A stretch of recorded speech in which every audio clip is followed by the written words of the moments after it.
আজকে বলছেন মমতা ব্যানার্জি জমি দেয়নি। মমতা ব্যানার্জি জমি না দিলে এই তারকেশ্বর বিষ্ণুপুর লাইন কে করে গেছে? মমতা ব্যানার্জি করে গেছে, আপনি নন। জিজ্ঞেস করুন। দুঃশাসন কমরেডদের, ওরা এখন কমরেড হয়ে গেছে। কমরেড না বোমরেড আমি জানি না, মানেটা আমার জানা নেই।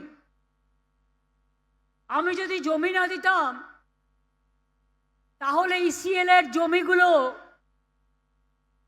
কয়লা তুলবার জন্য কোথার থেকে আসতো? রানীগঞ্জে জমি কে দিয়েছে? জামুরিয়ায় জমি কে দিয়েছে? বাঁকুড়ায় জমি কে দিয়েছে? বনগাঁ পেট্রোপোলে জমি কে দিয়েছে? ঘোকসাডাঙ্গায় জমি কে দিয়েছে? চ্যাংরাবান্ধ মালবাজারে জমি কে দিয়েছে? অন্ডাল এয়ারপোর্টের জমি কে দিয়েছে? পানাগড়ের জমি কে দিয়েছে? বড় বড় কথা, মিথ্যে কথা। বাংলায় শুধু অনুপ্রবেশকারী, কাশ্মীরে নাকি নেই। তাই যদি সত্যি হয় বন্ধু, একটা কথার উত্তর চাই, পহেলগাঁও তাহলে কি আপনারা করলেন?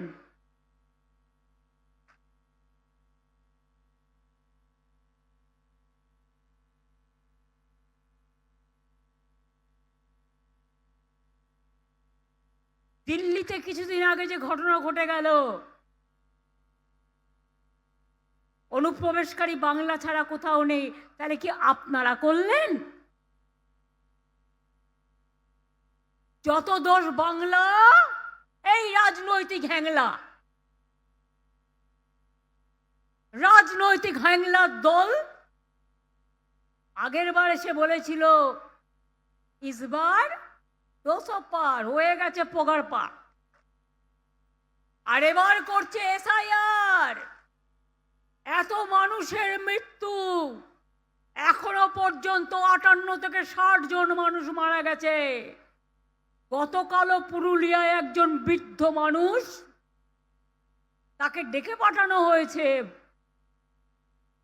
বাবার বয়সী মানুষদের শ্রদ্ধা করতে জানো না? জীবনে বাবা মাকে সম্মান জানাওনি, তো বয়োজ্যেষ্ঠদের সম্মান জানাবে কি? আজকে 60 বছরের লোককে ডেকে পাঠাচ্ছ, 70 বছরের লোককে ডেকে পাঠাচ্ছ, 75 বছরের লোককে ডেকে পাঠাচ্ছ, 80 বছরের লোককে ডেকে পাঠাচ্ছ, 96 বছরের লোককে ডেকে পাঠাচ্ছ। লজ্জা করে না? শুধু তুমি খাবে আর তোমার ছেলে খাবে,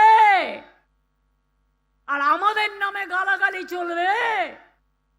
কতদিন? কতদিন?